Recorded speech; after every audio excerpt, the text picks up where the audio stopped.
This video is sponsored by an earnest introduction. Earnest introductions, let them know where your heart is at before you roast their faves. Okay, so this is probably the most conflicted I've ever felt about making a video. I want to talk about the Shane situation, but it's scary for a couple of reasons. For one, he has a very big audience and a fan base that's pretty ready to defend him at every corner, so opening myself up to that doesn't sound fun. And two, I don't think Shane is a monster. I really don't. By all accounts, from both his friends and even mutual friends of ours, he's a well-meaning guy who has learned and wants to continue to learn and grow from his past mistakes. But that's exactly the reason I'm making this video. I'm making this video because of the gaps that I've observed in Shane's past apologies, his audience's misunderstanding of the criticisms levied against Shane, and the gaps that I've observed in the discourse on YouTube about Shane. This isn't a video about deplatforming or cancel culture. Shane isn't going to go away, nor do I want him to. Quite the opposite, actually. He commands a very large audience, and I genuinely believe that he has the power to use his past mistakes to educate that audience. In order for the YouTube community to grow towards a better future, I think it's important to understand the foundation that Shane, and to a much larger extent, YouTube itself, were built upon. I'm just gonna say it, some of that foundation isn't so good. It's only by addressing it head on that we can remedy this issue systemically. Because if we don't fix these underlying issues, then we'll just be playing a game of whack-a-mole whenever something pops up on the platform that we don't like. So with all that being said, let's roast Shane and YouTube. Welcome back to The Internet Was a Mistake.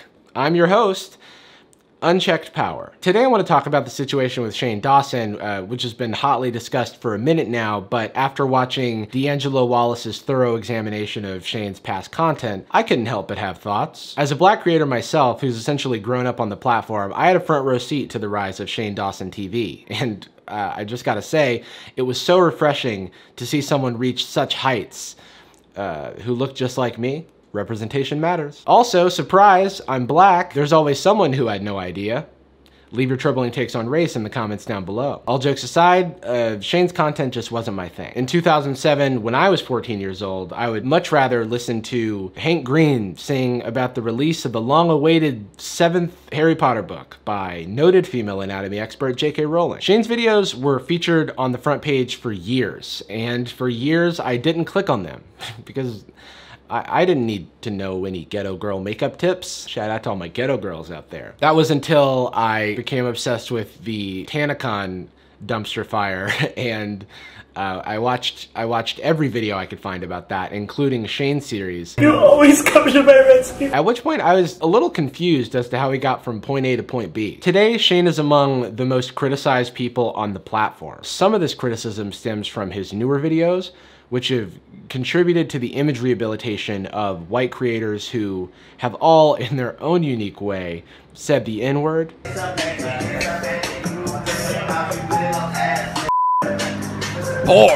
But the majority of the critique comes from Shane's content of a long-begotten era of YouTube.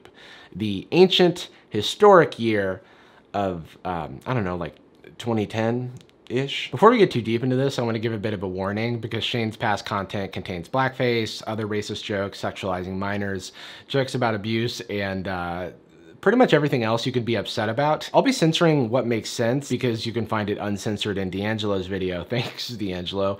But don't say I didn't warn you. My goal is not to re-traumatize anyone, especially since the worst of the receipts are already pretty well documented. I'm also censoring stuff because I want to try and monetize this video and donate all of the money it makes to RAIN, which is an organization that helps victims of abuse. Which reminds me, I forgot to update you about the money that we raised in the Papa John's video for Black Lives Matter causes. We raised about $2 grand, so that's exciting, and I'll leave in the description where that money went and some links in case you want to donate. And also, I just wanted to say thank you for all the support.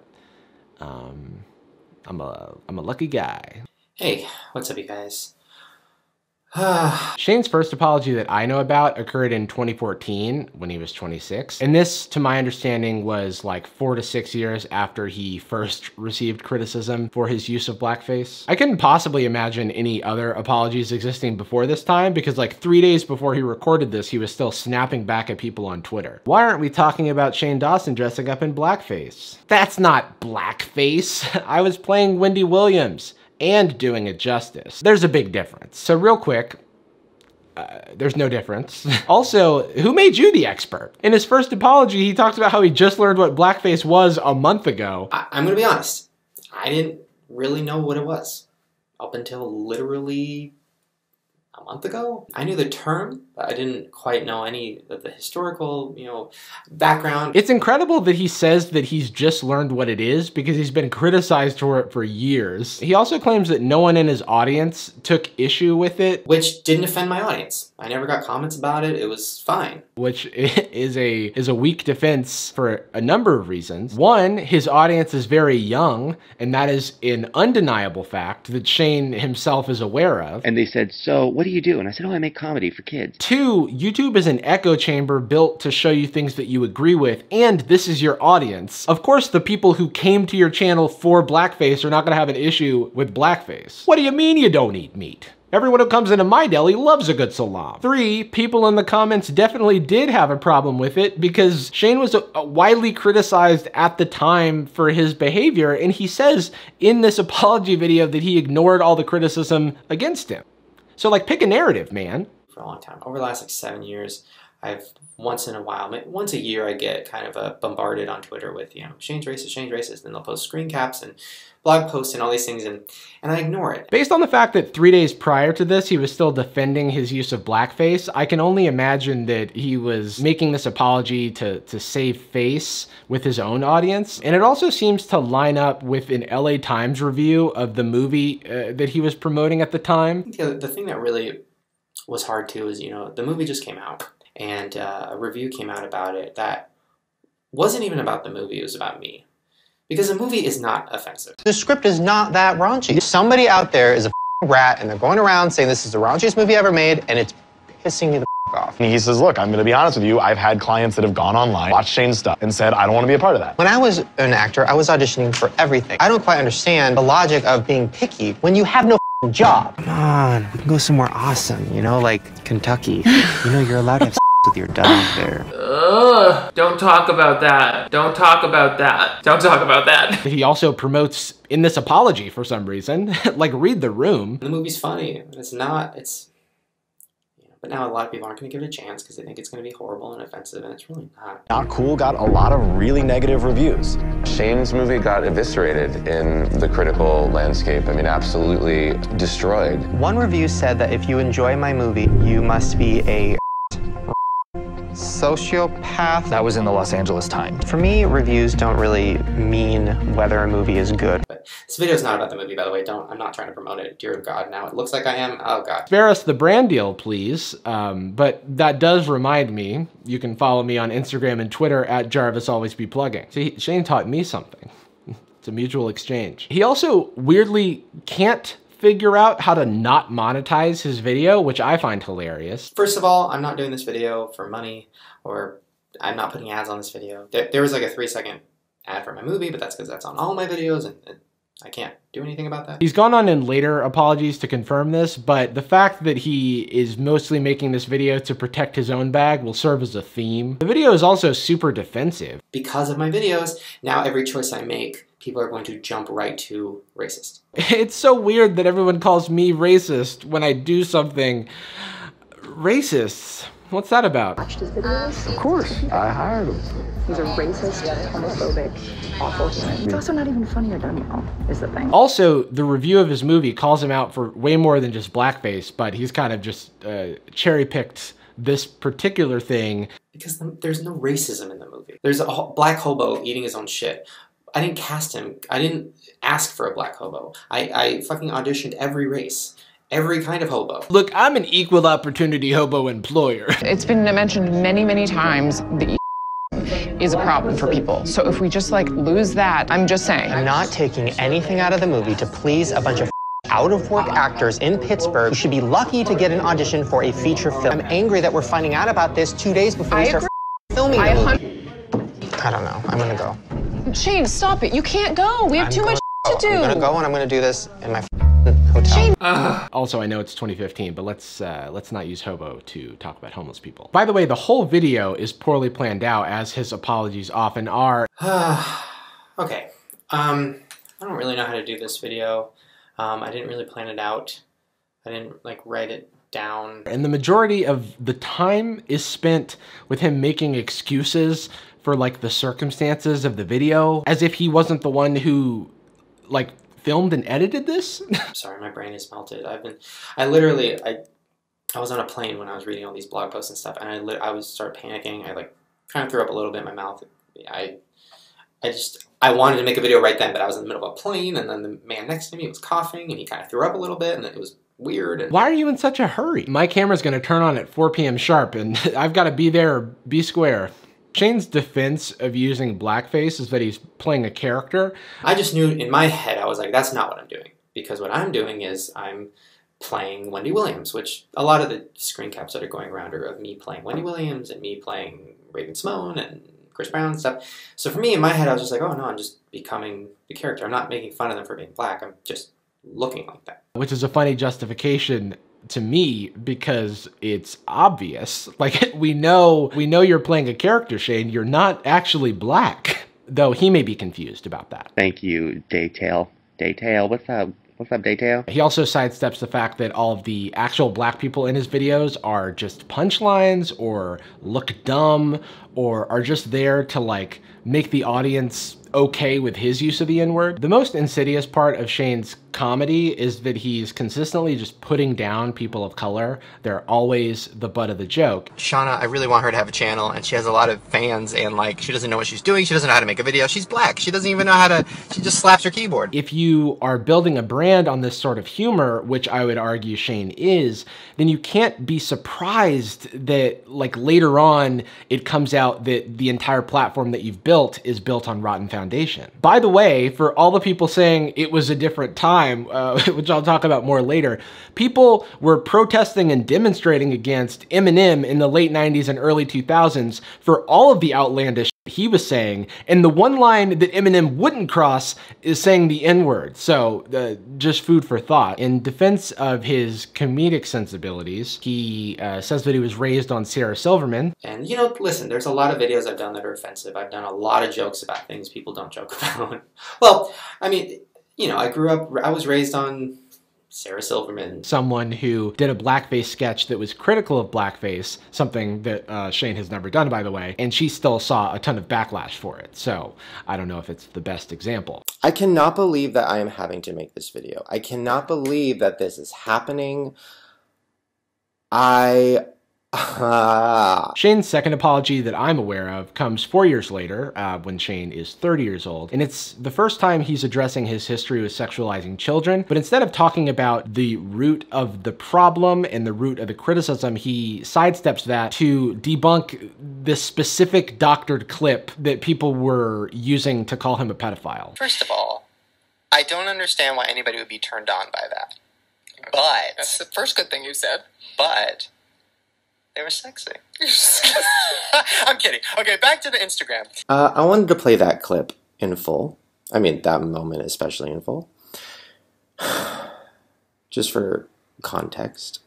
Because that seems to be missing nowadays. So there's a clip of Shane on an old podcast sexualizing a child for humor. That's an undeniable fact. Shane, in his apology, focuses on the fact that this clip was doctored to make him look bad and taken out of context, despite the fact that in context it still makes him look bad. Like, D'Angelo plays the full clip in full context in his video, and Shane doesn't, which is kind of funny. Here's my justification for pedophilia. I can't. Okay, first of all, let me just say, having sex with children or touching children or anything of that nature is terrible, and you should not do it. But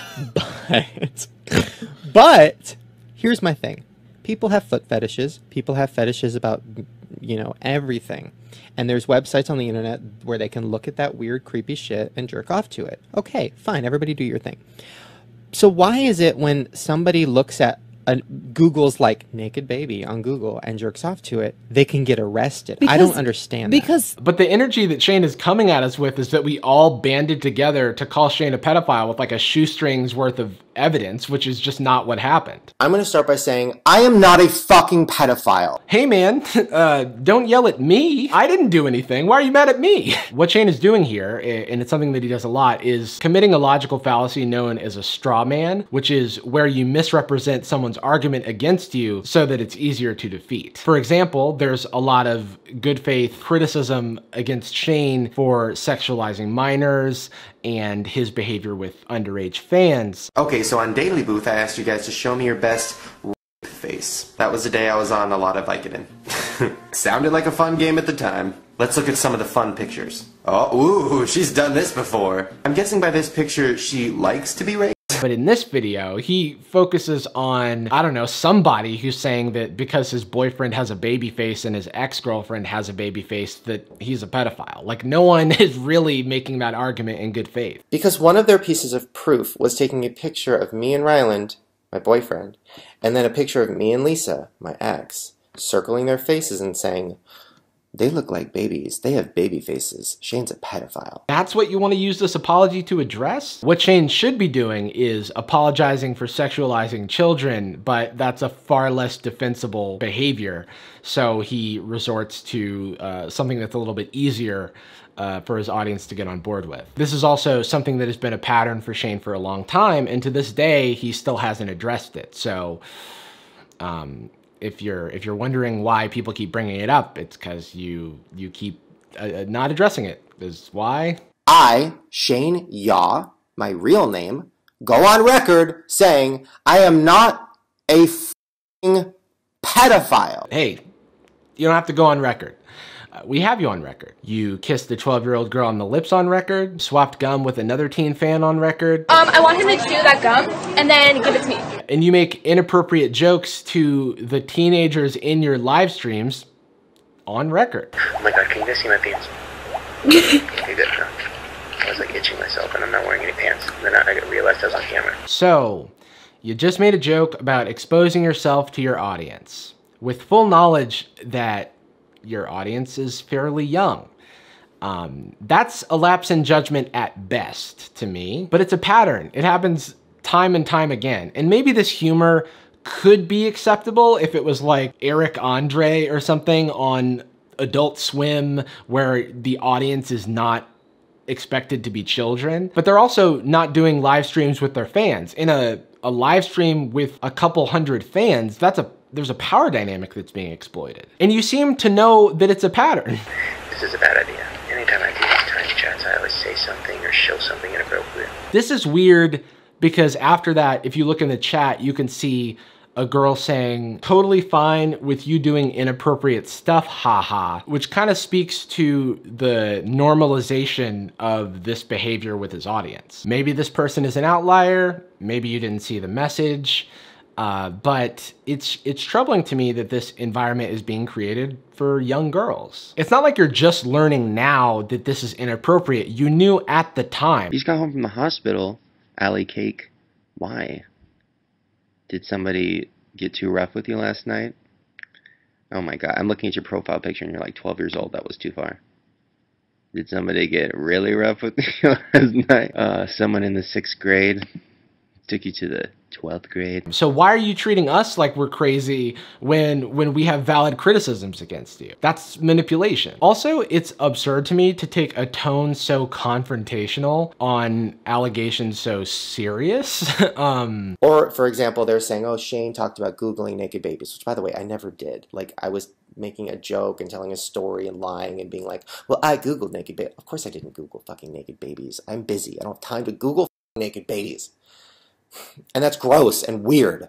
So when everyone, yourself included, is talking about how much you've changed, it's just a tough pill to swallow with this stuff out there unaddressed. I also think that continuing to call this stuff bad jokes really diminishes the impact of what's going on. There's a pattern of behavior that could be harmful to his fans and even people who aren't fans, because it creates a standard of behavior that's normalized because of, you know, Shane's power position. Do you have fans who want to fuck you? Like, but young? Like, a lot of these young girls, like 12, just like, oh, shove a cock in my mouth, like all this. And I just don't see him acknowledging that impact. Though we will get to the most recent apology. It just feels like this is damage control once again, because it's mostly about how the situation's affecting him rather than victims of his actions. And I'm not going to turn this into like a Me Too moment or like a feel bad. I'm not going to turn this into that because that's not what I'm trying to do with this. It triggers me listening to that clip. So listening to me joking about it fucks me up. I've been in such a bad place before. There's apparently this term called performative contrition, which is where you have like over self-deprecating apologies to kind of emotionally manipulate the audience to be on your side and to feel bad for you. That's present all over the place in these apologies. Honestly, what happened today was I read it. I actually read a blog about me and about all the shit I've done. And I read the tweets. Usually I just ignore them or write something sassy, and I read them. And it really fucked me up. And really broke my heart. Also, he's always talking about how he's apologized before, but like where and when? If you've been around for a while, you know that I've done this before. I've apologized many times for videos. Because I could only find 3 apologies. And if your apologies are hard to find where you address certain issues, then I don't think that's on us. Also, in 2014, you said you were ignoring everything up until this point. In 2018, you acknowledged previous apologies, but the only previous apology that exists is for blackface, and you've never addressed the sexualization of minors thing until 2018. So, like, do you think that I'm sorry absolves you of all blame? Hi. If you've been watching me for a while, then you know that I have done a lot of things in my past. This brings us to the 3rd and final apology as of August 6th at 12:12 p.m. PST. As D'Angelo notes in his video, this thread came out in response to like a big Twitter thread about Shane and his past, but kind of on the same day as another big thread with a bunch of other stuff in it. So he doesn't really get to acknowledging a lot of the stuff still. Also, he blows up on Tati like 4 days after this, so it really undoes the whole thing. Because you messaged. Shane's most recent apology certainly does accomplish more than the previous ones, but it does lean on some familiar tropes, like making us feel bad for him. My childhood, my past, I've had a lot of pain. I've had a lot of bad things happen to me. And there's making us feel bad for him. That's the level at which I have been lately. Just feeling very awful about myself. And last but not least, making us feel bad for him. I hate that person so f***ing much. Shane, buddy, pal, no one is asking for you to hate yourself. I'm willing to lose everything. No one is asking for you to lose everything, or at least I'm not. Maybe some people are. But I think that that would be the easy way out. People, you know, I've been guilty of this. People tend to get defensive when they're accused of hurting someone else, and then it becomes about proving to everyone that you're a good person. But that's not the point. It's not about you, dude. Taking accountability doesn't mean feeling bad about what you've done. It's about making it right. For example, I think it would be wonderful if you used your platform to educate, like you've mentioned that you want to do. But by talking about how bad you feel, it really keeps the spotlight on you rather than shining it on the people who've been hurt by your past actions and behavior. We'll tackle this apology in parts. It starts with racism. I can't even imagine what it would be like to be black and to see this white fucking guy do blackface and the whole internet at that time being like, LOL. Hi, it's me. I was there. And black also. This is actually great to acknowledge. I just wish every admission of fault wasn't couched with like a call for sympathy. I don't know how to even fully apologize because it seems like something that is irredeemable. You know, maybe just try apologizing, please. Life is long, and I think a genuine apology that truly addresses the core of where this criticism is coming from can go a long way. And then we're back to Shane feeling bad for Shane. I should lose everything for that. Thankfully, Shane seems to now be acknowledging that he's normalized racism for an audience that wouldn't challenge him on it. It made young people at the time who were watching me think it was okay. Great, now do that for the sexualization of minors. Me as a white person wearing a wig and playing a character and doing stereotypes and then saying the N-word is something that I should have probably lost my career for. Yeah, probably.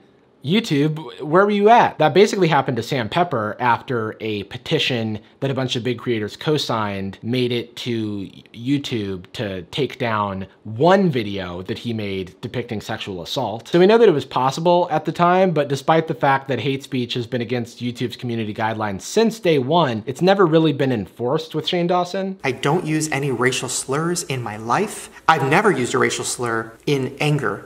Just a note, you shouldn't have to qualify this.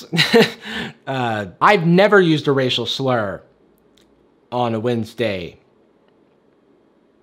in February of 2018. I mean, I've watched so many videos on the history of blackface and how it was created to make fun of black people, to make them feel less than. And the fact that I, in some way, was a part of that. In some way, I've got to give Shane some credit for addressing the situation that happened a few years back with a creator who's wonderful by the name of Francesca Ramsey. Now, there was one person who really tried to get through to me for a long time, and her name is Jessica Lee, and she tweeted me, and we got into fights back and forth, and my audience at the time was saying racist things to her, and it was so toxic, and I'm so sorry. But once again, I feel like the situation was misrepresented. From hearing Shane talk about their disagreements, you don't really get the gist of it, but when you read the tweets, it's like, oh, it's pretty upsetting. Honestly, what is your deal? I just don't get it. You have been attacking me for like 3 years. Okay, strong words. Attacking, not the same as criticism. I think that future Shane eventually learns this. One of my biggest problems was thinking that criticism is being attacked.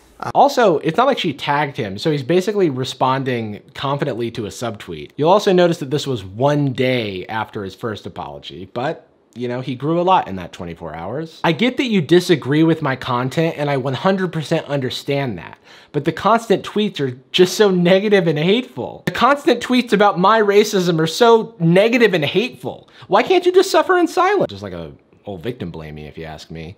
And I have never, ever favorited a tweet of someone telling you to kill yourself. I'm not clear if that was an accusation that was made or just like a random statement he's making. I'm not even kidding, but it just seems out of the blue. And I called you a YouTube whore because you're attention seeking, not because you're a whore. Gosh, I called you a whore because you're an attention whore, not because you're a whore. Stop misrepresenting me. I'm sorry for offending you, and I've apologized to the community numerous times. This is before his first apology, so I'm like, where are these apologies? You need to let the hate go, girl.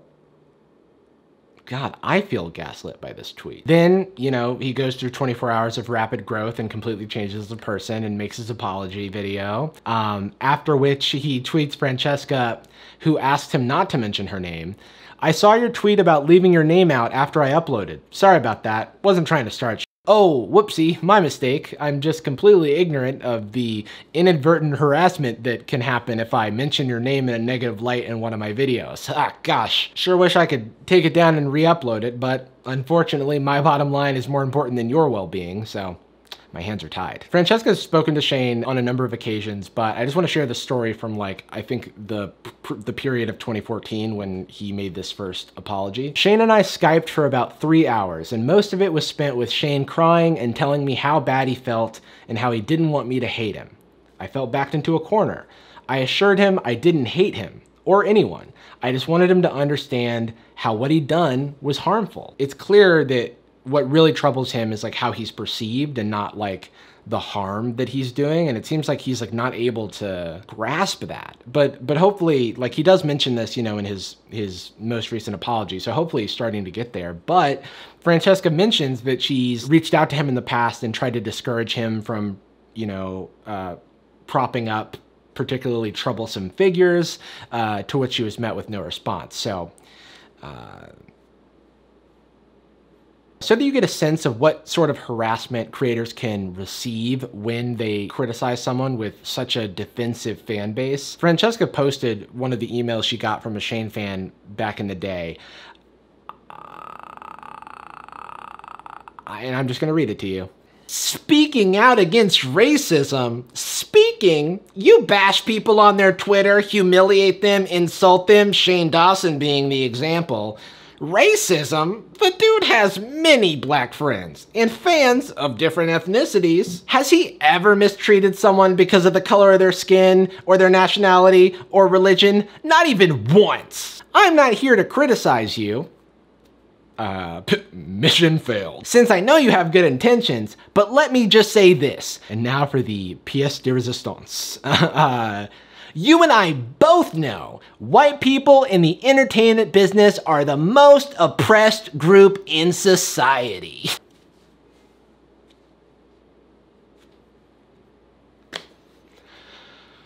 Woo! One small slip and they'll be accused of racism, homophobia, sexism, etc. Aren't you taking this way too far? Have you actually met Shane Dawson in real life? To be fair, he has a point. One small slip, 100 videos in blackface, and you're accusing this guy of racism? I mean, come on, don't you think that's taking it a little too far? Now, I know this email is old, but it's indicative still of the way that fans today defend Shane Dawson. And I think that he shares some responsibility in how his audience is acting on his behalf. It's on him to educate his audience that criticism against him is not an attack against him. And he's mentioned that in his most recent video, but like, clearly the message isn't seeping in because these fans feel like they're losing their favorite creator due to some sort of unfair situation, and that's just not what's happening here. He wields a lot of power, as I do with my platform, and with great power comes great responsibility. Has Uncle Ben taught us nothing?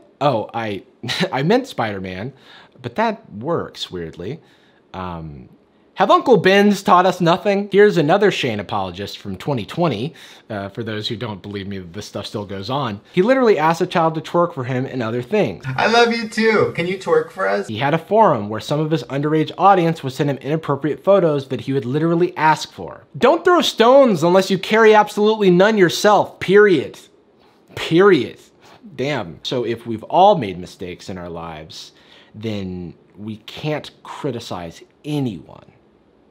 No, that doesn't seem right to me. He made mistakes, he's apologized, and I don't believe that's who he is today. I wasn't perfect 10 years ago. I bet you weren't either. Okay, yeah, like, not all mistakes are created equal, but go off, Queen. Also, has he apologized? Maybe you accepted his apology, but Jada Pinkett Smith did not, and I'm with Jada on this one. As of 2017, which is once again recently, he was still making videos that sidestepped criticism of him. Like there's a video of him reacting to hate videos with Jeffree Star, a literal angel who's done nothing wrong. Shut up, you f***ing bitch. They include this video that someone made in 2010 called Why I Hate Shane Dawson, which I watched and is full of valid criticisms that we are still making of Shane Dawson to this day. The frustration comes from the younger places, like the Nickelodeons and stuff. They know about me and they like me and they want to do something with me, but they also know I can't change what I do. I can't tone it down. I don't want to dumb it. But if you want to get between these hips, you better be packing between your wallet lips, homie. So that was 10 years ago. Just saying that this shit is out there. And he literally skips every example of problematic that Shane's done in that video and just makes jokes about the way the guy looks. Hello everybody. And pretty much since I've started this channel, everyone has asked me the same question over. Are you gonna kill somebody? I know, are you, who's next? He had a great opportunity to use his platform to address bad stuff that he's done in the past and how he's changed from that directly, and he did none of it. He showed none of the receipts, and all he did was talk about how the guy in the video looks scary, and he is, but that's not the point. Francesca's story tells us that people have made the effort to educate Shane in good faith, people far more eloquent than myself, but that education has fallen on deaf ears. So why exactly are we just supposed to believe that he's changed? Where was I? Okay, third apology that was completely undone by the live stream 4 days later. Because you messed He moves on to talk about his sexualization of minors, where he basically just rehashes his 2018 apology, where he talks about how the clip was altered. They cut out all the parts where I said, you know, pedophilia is disgusting. And they put it together, and it made it seem like I was, you know, talking about how it's normal. And reminder, it's still bad in context. So gross. I would never say that. But also, I shouldn't have been joking about it anyways. And he begins to own up to it until once again making it about himself. My childhood, my past, I've had a lot of pain. I've had a lot of bad things happen to me. Then it seems that his takeaway from the situation where he made sexually inappropriate comments to his cousin. Yeah. So we want to talk to you. We want to explain what sex is to you. We did get really quiet. Oh, where's the other peep? We should probably explain. We'll just use peeps. Okay, well, one peep and then we'll use you. Oh. Okay. So I'll just pretend like that's, you know. I mean, that works. Lucy, this happens. See, oh. And then you're so happy when you're an adult. I can't believe I'm endorsing this. How old are you? I'm 12. This feels very... Right? What? Are you? No, you're not on your period? You bleed. Is that it was a family moment that he shouldn't have shared online? Because I posted it on the internet for everyone, not just my family. I posted like a stupid, weird family moment for everyone. Which doesn't quite feel right. Calling it a stupid, weird family moment doesn't really help anyone except for your own image. And it ignores the fact that this is a pattern. Like, did he just forget that this is a thing that he did more than once? He talks about it like just this one clip surfaced, but there's like so many clips. You know what you should do to dry yourself off? Go dance on top of that table over there. Yeah. Okay. I mean, like, we don't want to. More hip action. Yeah, we don't want to have sex with you yet. This just makes it feel like you're addressing it because you got caught, because you're not really addressing the whole of the problem. Not to mention the rampant inappropriate comments about children that you are not related to. All right, now it's time to see some hot, sexy bitches wearing my Hot Topic shirts. Damn. Oh, if Justine wasn't watching, I would rape all of you. Of course, people will say that it was a different time, but to my knowledge, nothing at the time was to this degree. You know? Like, Wheezy Waiter wasn't out there doing blackface. Congrats on 1 million subscribers, by the way, Craig, well deserved. And yes, there was edgy humor at the time, as there is today, but that doesn't excuse it. Because you could also argue that Shane was in breach of YouTube's community guidelines about sexualizing minors, which had been in place before Shane started making this content. But it seems like, once again, no action was taken despite a number of examples. But who am I kidding? YouTube in 2020 is still showing preferential treatment with regard to the rules. Shane goes on to talk about how he's changed and the beauty drama, which, you know, doesn't go over well considering what happens 4 days later. Also, and this is something that I find a little bit weird across the board, and I'm not sure if it's fair, he mentions his merch in a couple of apologies, and you know, right now, if you look at his social media during his highly publicized absence from YouTube, you get, like, you see merch links, and that seems like, optically, it's like I don't know. That one, I'm still undecided, but it's a weird look for sure. So where does YouTube come in all of this? Everywhere.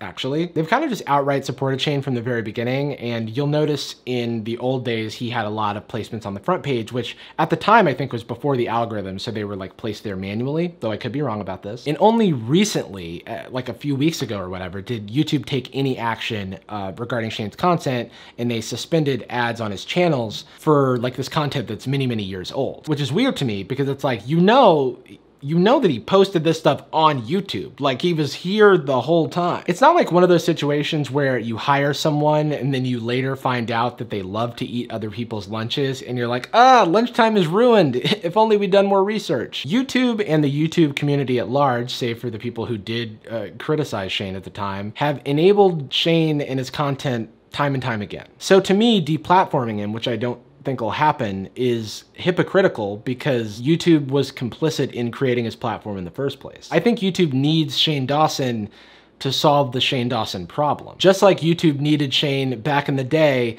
as it looked the other way whenever Shanae was coming to town or whatever she did. Again, I didn't watch the videos. Throwing Shane under the bus now would just serve to spare YouTube PR and do nothing to solve the underlying issue. Shane's old content is just a symptom of a bigger thing. I'm not trying to say that Shane isn't independently responsible for his own behavior, because he is, but I also think it's important for YouTube to acknowledge who it gives a platform and how it promotes those creators. J-Station and a lot of those like weird animated stories are harmful examples of content that still exists on the platform and isn't technically breaking any rules, in quotes, though it seems like it is to me. YouTube is like, any action that they've taken in situations like these has felt very slow, if they've taken any action at all. It's as if YouTube only responds when there's like a petition or somebody gets arrested. I think that YouTube should also be mindful of its algorithm and the incentives that are in place, and how, like, from a human psychology standpoint, those incentives might drive people to do bad things. Because if YouTube doesn't step in to like stop that vicious cycle of content at any point, we're gonna get erased at the bottom, or at least somebody is gonna be making the worst shit imaginable, and it's just gonna sit there bottom dwelling on the platform. And we as a community on YouTube should be mindful of this and try to take action more in the moment, rather than trying to like make up for things years later. All kinds of community and industry leaders propped up Shane back in the day, despite the fact that his content was pretty objectionable. I found some reference to like a 2012 VidCon performance that was harrowing by all accounts. I can't, if anyone knows about that, let me know. I just have seen fragments on Twitter. This is crazy. I don't know if many people have seen this, but USA Today ran a piece on Shane in like 2010, and it now feels like a sketch out of like Atlanta, because it's so absurd to be profiling Shane and talking about, you know, his successes while there's just this like racist ass content in the background. Meet Shane Dawson, one of YouTube's biggest stars.